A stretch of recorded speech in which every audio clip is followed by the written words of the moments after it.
Welcome, everybody, to Talking Fates, the Star Wars podcast where we discuss another Star Wars podcast, specifically Duel of the Fates, a podcast in 9 parts based on the alleged Derek Connolly, Colin Trevorrow draft of the Star Wars Episode 9 script.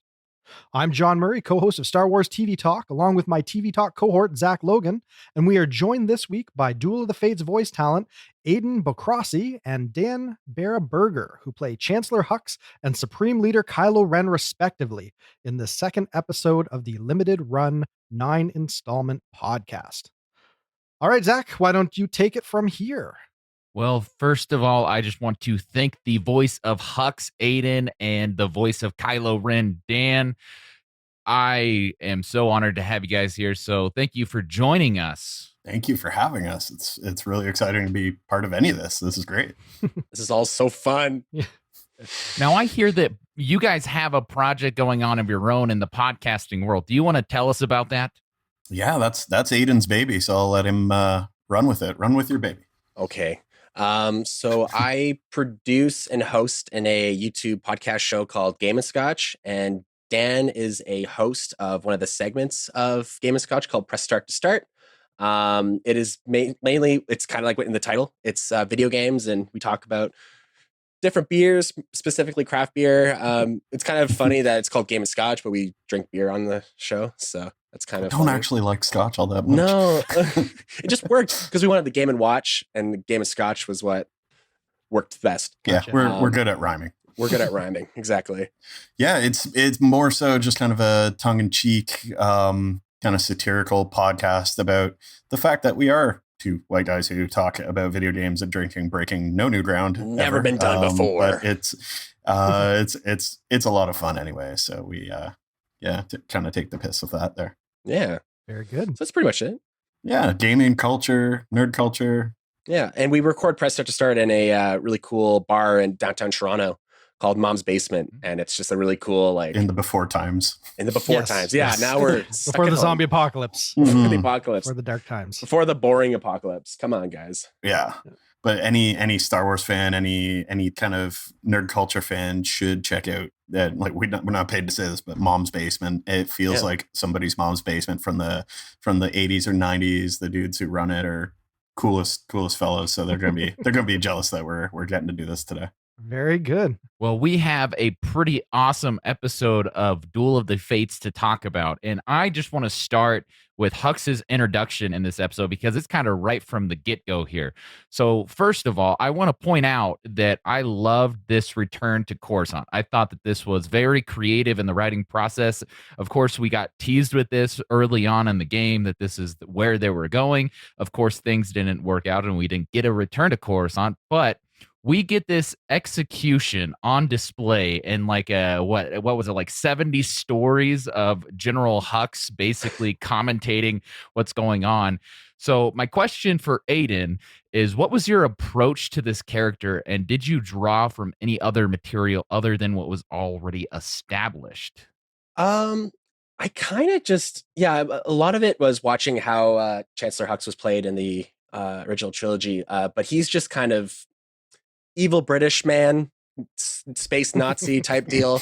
So I just had to work on my British accent, which was difficult. I'm not very great with that, but it was a lot of fun, and being evil's great. So just drawing from wanting to be evil all the time. So yeah. Hux only really has one gear. There's not a lot of layers to Hux. He's always yelling, on, yelling. It goes from zero to Nazi like that. Yeah. Like, come on, chill out, bro. Well, I mean, we have Hux, who, of course, in episode 7 has this amazing speech that he gives on Starkiller Base. And then that's kind of the last we see of that version of Hux. So I was actually really excited to listen to this version. And so, Aiden, you did an outstanding job at providing your voice and getting us this Hux in the first early drafts, episode 9. So, thank you for your performance. That was amazing. Oh, thank you. He had a lot more to do in this one. Yeah. It's kind of interesting that his trajectory in the movies that we ended up getting, he ends up getting kind of cowed and sidestepped. Yeah. And he's more of a wannabe by the third film. But in this one, he's very ascendant, like right out of the gate, he's been hugely promoted. He's basically ruling in Kylo Ren's stead. So it's a very different take on Hux than what we ended up getting in Rise of Skywalker.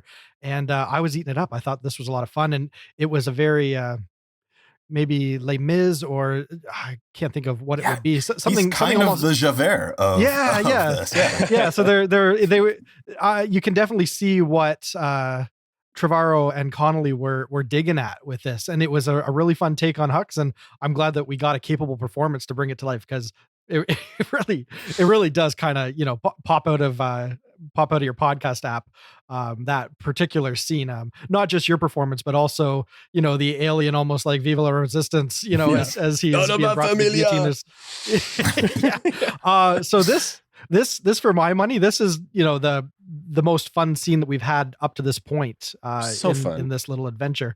I was eating this one up, so high marks. I think that this one really came together nice. Now I just want to hear Aiden say 24601 in Hux's voice. Maybe later. Buy me a drink. Musical theater joke. Sorry. Oh God. So I am actually behind on all this, and I'm kind of staying out of the loop. So I have not actually read the script beyond this episode. I'm actually trying to approach this from getting caught up as this 9 parts takes us through it. So Aiden, I have a task for you, and I ask you to try to do it without spoiling anything, which is quite the task. So if you feel like you're coming up on a spoiler, you can just say, okay, maybe I won't say that. But what is Hux's motivation in all this? Because clearly he's got some motivation. How I interpreted Hux in this iteration of the script, he seems kind of jealous of Kylo Ren. He's got all this power, and I think he kind of wants that. And also, even in the scenes that are in this episode, he's kind of like, Kylo Ren's not my master. He's not anyone's master. He's kind of not a big deal. And so I just kind of took that as like, he's kind of jealous that he's force sensitive. He has this destiny that's up for him, and Hux, I think, wants that. Like in the actual movies, he doesn't get to explore that much of his character, right? He's kind of underutilized. Mm-hmm. So it's just really cool working with what this script was giving us, and that was basically, without spoiling anything, that's basically his motivations, his character. Yeah, you got to tread kind of lightly. Yeah. So Dan, what once again, without spoiling, where is Kylo Ren and Hux's relationship? Where do we find them in this version of Episode 9? What's going on with them, and how did you approach this as Kylo Ren? Well, I used to work with Aiden, funny enough, and he was incredibly a giant pain in my side all the time, and so I just worked with that. You drew from a very true place. Yeah. I got it. Spent most of my my breaks trying to force choke him, but it never worked. So no, he's great. Salt of the earth. I think their relationship is interesting because it's one of necessity. They both clearly dislike each other, but know that they can't proceed with anything really without the other one. So it's a kind of a tenuous relationship. It's by no means a friendship.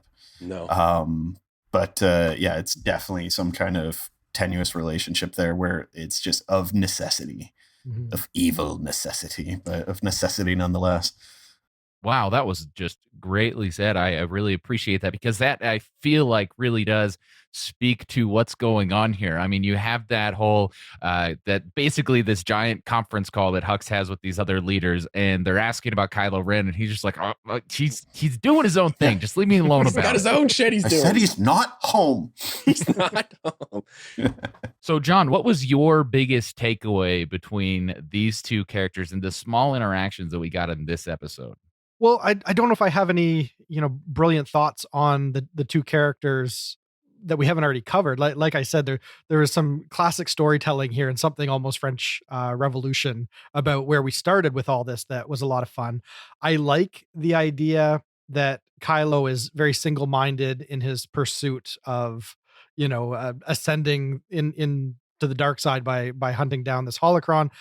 I like that. I like that we kind of got a glimpse of that on screen in Rise of Skywalker, but it doesn't It certainly doesn't have the narrative weight of what we get here with this legit holocron. It seems like they kind of just simplified that by turning it into a wayfinder, and they don't really give you much context for why he's on Mustafar in the movie. But here we know that this is all tied into Vader's abandoned castle, and that this was a part of the contingency plan that Palpatine was laying out for Vader. So there's something more organic about how we meet up with our characters.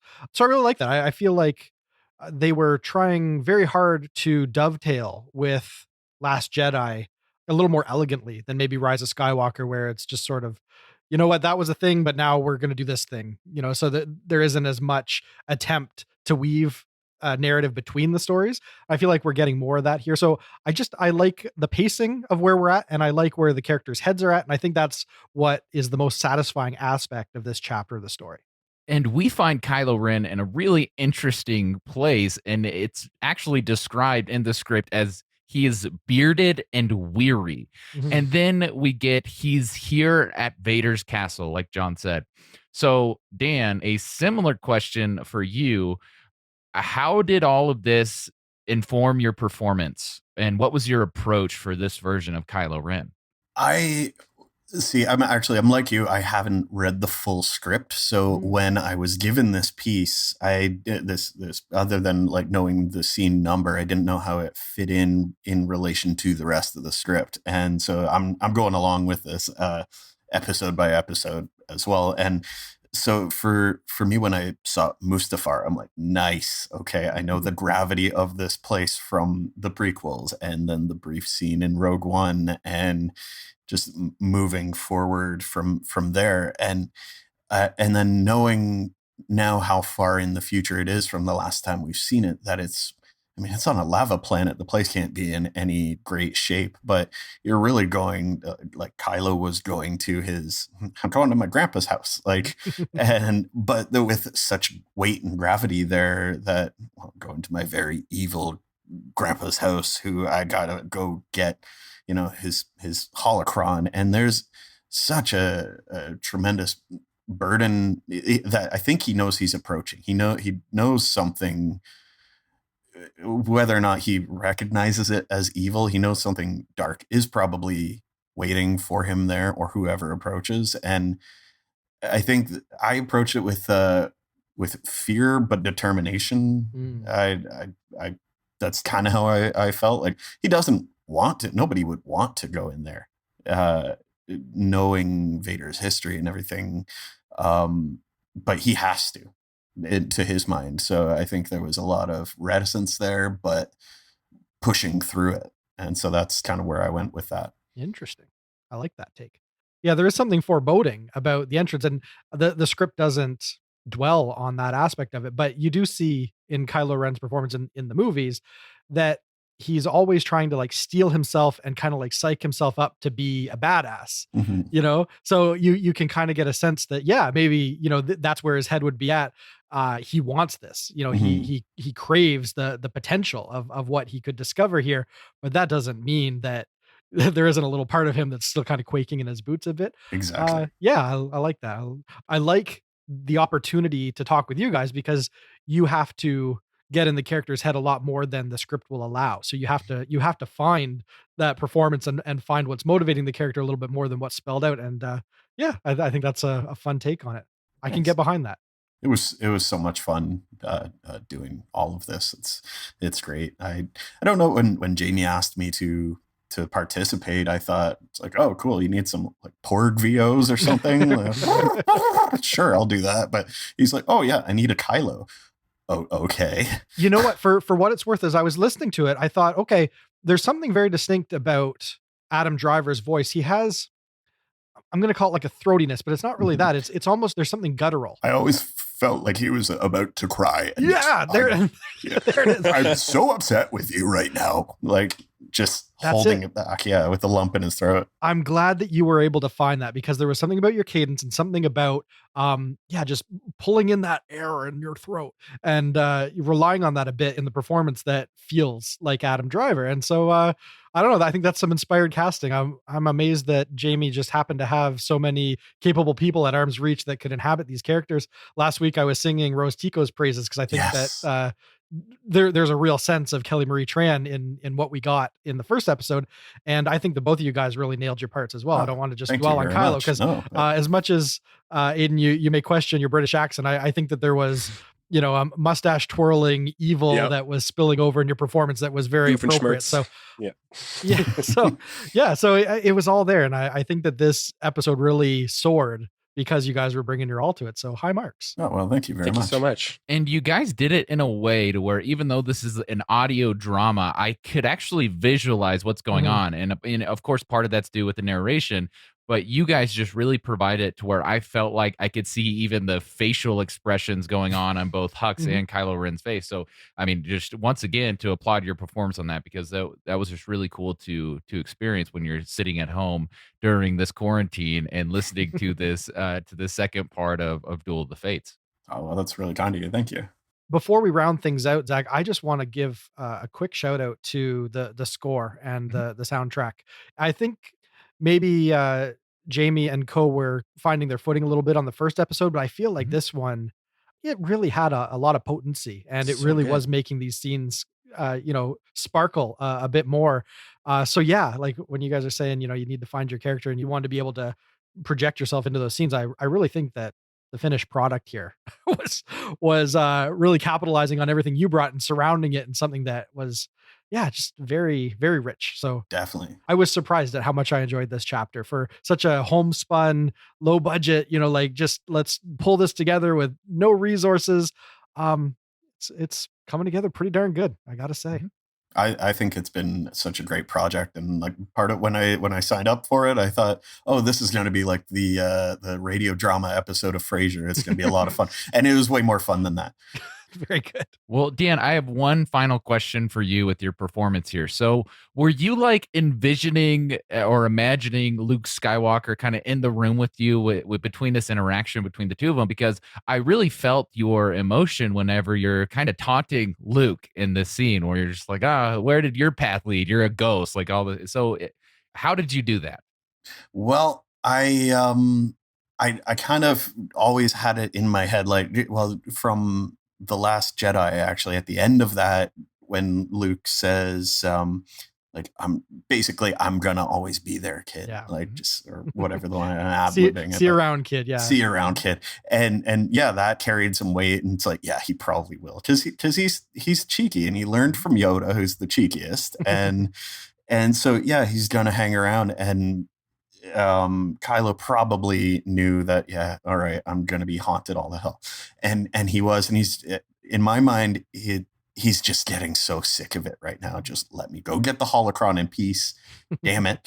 And he's not, and he is, better for worse, a Skywalker, so he's got the bit of the smarmy lip of a Skywalker / Solo child, like there's gonna be some vinegar to his personality there, and I kind of feel like this script let him have a little more, maybe not fun, but to let the Solo side of him come out, where we'll kind of spit that hot fire, so to speak. And it was that was a lot of fun to kind of play around with, and draw on some of my own personal issues I've had in the past, where it's like, okay, yeah, I've put my foot in my mouth. Well, how did I do that the best? Oh, this way. Okay. Yeah. You do that a lot, Dan. Good at being a pain in the ass. My favorite part with this interaction was that even though Kylo Ren like slashes at Luke's ghost, Luke, like, while he's not really portraying himself to Kylo Ren anymore, he's still talking to him and still has like the final word of go back home. Yeah. So this was just all so amazing. I had so much fun with these two characters in this episode. So I mean, it was great. Thank you guys so much. Thank you. Thank you. Yeah, no problem. It came together really nice. Can't wait to find out where we get to next week. So Aiden and Dan, where can our listeners find more about you? Do you have social media links that you want to share with our listeners so that they can find you elsewhere? Yeah. So our YouTube channel, Game and Scotch. We're also on Instagram, Twitter, Facebook. It's just at Game and Scotch. If you want to follow me, I'm at ABOK93, ABOK93. And yeah, and I'm at Dan Barra-Berger on all the reputable and disreputable social media accounts. And my website, danbarra-berger.com, for when the after times come along, and that you can still book people for stand-up comedy shows and public speaking gigs, because that's what I do normally, but not now. So Not now. So, John, what are your final comments on this episode? And then where can people find more of you in the social media sphere? Final word, I liked it. It was a good listen, and people should tune in, because once all 9 of these are put together, it'll be a fun rainy afternoon listen, and I'm having a lot of fun with it. So yeah, thumbs up so far. People want to find me, they can check out the Saturday Night Live After Party podcast on any podcast catching app, or at snlpodcast.com, or on all the social media outlets at SNL Podcast. We cover SNL. We just rounded out season 45, talking about their at-home editions. We have a lot of fun over there, and we're going to be doing our postseason extravaganza. And yeah, we'll see where we land. If anyone's into that sort of thing, snlpodcast.com. And then, of course, you can find us at StarWarsTVTalk.com, and by searching for Star Wars TV Talk wherever you get your podcasts. Well, until we meet back with our heroes and villains in the next installment of Duel of the Fates, this is Zach Logan signing off from the Resistance. Please don't execute me.